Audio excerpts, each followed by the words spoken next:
There are moments, standing under a sky full of stars, or watching a grandchild sleep, or sitting in a hospital room when the machines go quiet, when something happens that you didn't ask for and can't fully account for. Not emotion exactly. Something older. You felt it. Most people have, at least once. The feeling doesn't announce itself. It doesn't argue. It simply arrives. A kind of weight, or a kind of opening, or both at once, and leaves you standing there knowing, with a certainty that has nothing to do with logic, that what you just experienced was real. More real, somehow, than what came before it. And then it passes, and you go back to your life. And nobody in church ever quite gives you the words for it. The service moves on to announcements. The grandchild wakes up and wants breakfast. The hospital resumes its normal sounds. And the experience, that thing that felt, for a moment, like a door cracking open, gets filed somewhere without a label. Immanuel Kant had a name for it. More than a name, a diagnosis. And when he wrote it down at the very end of one of the hardest books in the history of Western philosophy, he did something almost no one has bothered to explain. He showed why two experiences you probably think are unrelated. The vastness of the cosmos and the quiet voice of your own conscience produce the same feeling. And why that is not a coincidence. This is not going to be what you expect, because Kant is the philosopher most people in your tradition were told to avoid. The man credited with making God unprovable, with handing the secular age its philosophical license. If that's the frame you arrived with, I need you to stay with me through the argument. Because what he actually built at the end of 300 pages of rigorous reasoning was something else entirely. The sentence is one of the most quoted in all of philosophy. It appears in the conclusion of the Critique of Practical Reason, published in 1788, when Kant was 64 years old. Two things fill the mind with ever new and increasing admiration and awe, the more often and steadily we reflect on them. The starry heavens above me and the moral law within me. That's the translation from the Cambridge Critical Edition, verified, word for word. And it is beautiful. So beautiful that most people stop there. They quote it at funerals. They put it on calendars. They nod at it the way you nod at something that sounds true without asking what it means. But Kant was not writing poetry. He was making a philosophical argument. And the argument is in what comes next. The part almost no one quotes. He writes, I do not seek or conjecture either of them as if they were veiled obscurities or extravagances beyond the horizon of my vision. I see them before me and connect them immediately with the consciousness of my existence. He's telling you, these are not mysteries he's gesturing at from a distance. He's not being romantic. He's saying, I can see both of these clearly and they connect, directly, to the fact that I exist. Then he distinguishes them. And this is where the argument lives. The starry heavens, he says, begin from the place I occupy in the external world of sense, meaning my physical location, my body, this particular spot on Earth, and extend outward into an unbounded magnitude with worlds upon worlds. The cosmos goes out and out and out. And what it does to me, Kant says, is reduce me.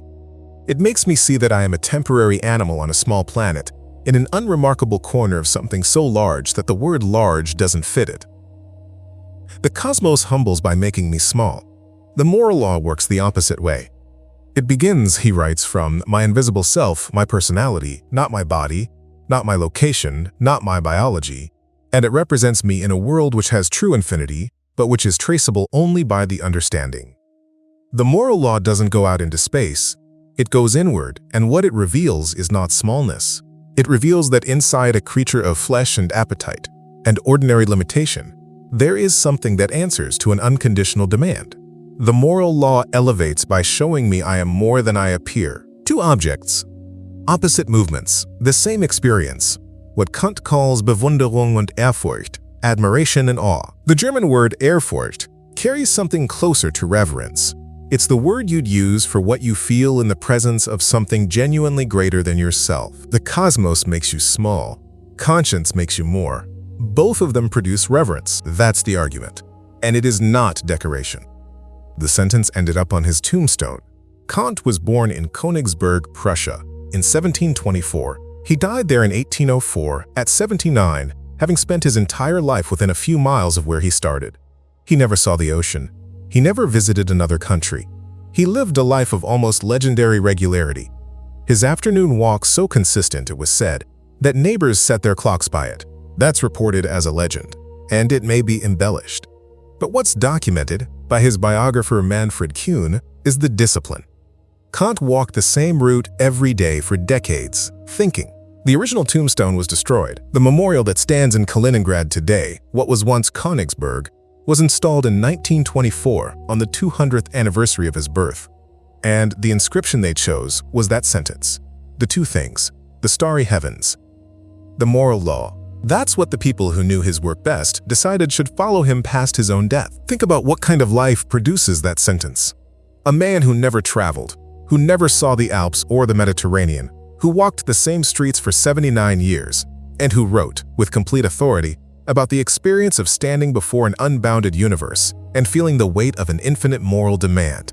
He had felt both from a bounded, ordinary, unremarkable life, not from adventure, not from greatness, from paying attention. There is something in that worth sitting with. You've had both experiences too, probably not in a philosophy lecture, probably in moments you didn't choose and wouldn't have known to ask for. The sky on a clear night in winter, away from the city, when the stars are dense enough that you lose the sense of where they end. You know, in that moment, that you are very small. You know it not as a thought, but as a fact. The body registers directly, a kind of vertigo that isn't frightening exactly, but isn't comfortable either. You are here, briefly, in something that was here long before you and will be here long after. The cosmos doesn't need you. It doesn't know you exist. That's Kant's first object. The second one is quieter. It comes in the moment when you know, before any argument, before any deliberation, that something is wrong. Not against the rules wrong, not people will find out wrong. Wrong in the way that has no appeal. The thing you almost did and didn't. The line you almost crossed and didn't. The moment you told the truth when the lie was available and easier. Nobody saw it. Nobody rewarded it. The choice was between you and the demand. A demand that came from somewhere inside you that you did not construct and cannot fully explain. You answered it. Or you didn't, and you've carried that ever since. That's Kant's second object. His claim is that both of these produce the same quality of awe, and that this is not an accident. Both experiences are pointing at something the self did not invent and cannot contain. If you've been following this and you want to take it further, if you've spent decades holding moral convictions you believe in, but struggle to articulate when someone at the table challenges them, there's a guide in the description worth your time. 12 arguments, built from Kant's own principles for the exact moments those convictions get questioned. Not debate tricks. Clear, honest lines of reasoning that let you say what you actually believe and explain why. It's called the Argument Toolkit, and the link is in the description. Now, here's where I need to address the thing you may have been holding since I said his name. You were told, at some point, by someone, in some form, that Kant is the philosopher who made God unprovable, that his work handed the Enlightenment its license to set faith aside, that he belongs to the tradition that built the secular West, the tradition that your faith has spent 2 centuries pushing back against. That framing is not wrong exactly. Kant did argue, in the Critique of Pure Reason, that theoretical reason, the kind of reasoning we use to understand nature and physics, cannot prove the existence of God. He was serious about that limit. He meant it, but here is what gets left out of that story almost every time it's told. Kant didn't stop there. He said the limit of theoretical reason was not the limit of reason itself. There is another kind of reason, practical reason. The reason we use when we ask how to live and what we owe each other, and that reason points somewhere theoretical reason cannot go. In his own famous line, from the preface to the second edition of the Critique of Pure Reason, I had to deny knowledge in order to make room for faith. That's verified, word for word. He didn't destroy the foundations of faith. He cleared the ground that theoretical reason had cluttered, and showed that the moral life, seriously pursued, opens onto a dimension that science and logic cannot close. This still doesn't fully resolve it, you might be thinking. A man who said God can't be proven still seems like a strange defender of faith. We're getting there. Go back to the 2 witnesses, the starry heavens. The moral law now open the 19th Psalm. The one that begins, the heavens declare the glory of God, the skies proclaim the work of his hands. Cosmic awe as testimony, not proof in the scientific sense. Testimony, the creation speaking of the Creator. Now open Romans, chapter 2, verses 14 and 15. Paul is writing about Gentiles, people who never had the written law, and he says this: "Even Gentiles who do not have God's written law show that they know his law when they instinctively obey it. They demonstrate that God's law is written in their hearts, for their own conscience and thoughts either accuse them or tell them they are doing right." The interior moral witness.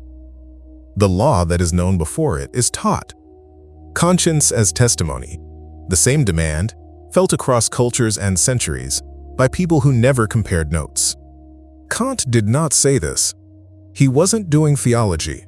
He was doing philosophy, starting from human experience, using only the tools of reason, with no scripture in hand. And he arrived at the same two witnesses that the psalmist and Paul identified 2,000 years before him. That's not a small thing. Let it register. I want to be honest here. This is my reading, not Kant's claim. He didn't sit down to prove that his two objects of awe were the same witnesses Scripture described. He wasn't trying to be a Christian philosopher, but follow his principle faithfully. Both experiences produce genuine awe. Both point to something the self did not create, and here is where it lands. The structure is the same. The witnesses are the same. The man who worked with nothing but reason arrived at what the tradition had always known through revelation. C.S. Lewis made this move explicitly in Mere Christianity, published in 1952. His first two chapters, the entry points into his argument for Christianity, are the order of the universe and the moral law. He called the moral law the one thing that is certain and universal in human experience. Not what people do, but what they know they should do, which is something different. Lewis was not citing Kant. But the structure of the argument is nearly identical. Reason, followed faithfully, keeps arriving at the same place. The man who was supposed to be the enemy of faith, the philosopher who cleared the ground of bad proofs, turned out to be the one who showed that the ground beneath the two oldest arguments for transcendence is solid. Not because he said so, but because his method, applied honestly, leads there. The starry heavens declare. The moral law within confirms. Kant didn't invent this. He reconstructed it from scratch, using only reason. And that is a very different thing from destroying it. There's a sentence that follows the famous one, the one that goes unquoted, the one that has always seemed to me to carry the real weight. Kant writes that both of these objects begin from the invisible self. I want to be precise, he says this, of the moral law specifically, but it applies to both in this sense. Both reveal something about what the self is, that the self could not have discovered by looking inward in the ordinary way. You don't find out you're a moral creature by introspecting. You find out by being in a situation where the demand arrives and discovering that you can answer it or that you failed to. You don't find out you're small by thinking about smallness. You find out by standing under the sky on a clear night and letting it work on you. Both witnesses require encounter. Neither one is available in theory. This may be why the experience you've had in the hospital room, at the edge of the field, in the silence after the machines went quiet, felt more real than the ordinary run of days. It was. You were, briefly, in contact with something that does not depend on you. The cosmos does not require your participation. The moral law does not negotiate. Both of them simply are. Kant spent 300 pages getting to the moment where he could write that sentence. The starry heavens. The moral law. Two things. Increasing admiration and awe. And they chose to put it on his stone. An ordinary man in an ordinary city who never went anywhere and never sought anything spectacular, who walked the same streets for 79 years thinking, arrived at the two oldest witnesses to transcendence that the human tradition possesses. And he did it with nothing but the tools of reason, applied without flinching, all the way to the end. If you've lived a quiet, faithful, bounded life, the kind that doesn't make the news and doesn't get celebrated and sometimes makes you wonder, especially in the second half, whether it added up to anything, you might want to sit with that for a moment. The man who mapped the highest reaches of human moral experience never left home. Here is the question that remains, and I'm leaving it smaller than you might expect, because small is what it deserves to be. If Kant is right, if both the cosmos and the conscience point towards something the self did not make, then the experience you've had under the stars, or in the hospital room, or at the edge of the field, was not sentiment. It was the mind, briefly, at the threshold of something real. And the convictions you've held, often without the words to explain them, often at cost, The ones that came before the argument and stayed after the argument ended, those were not superstition either. They were an answer to a law you didn't write. What that means about what comes after, about who wrote it, about what the answer requires. Kant doesn't take you there. Reason, faithfully followed, reaches the door. What opens it is something else. But the door is real. If there's one moment, standing under the sky, or holding someone's hand at the end, or making the choice nobody saw, when you felt something you still don't have words for, tell me what it was. I'd like to know.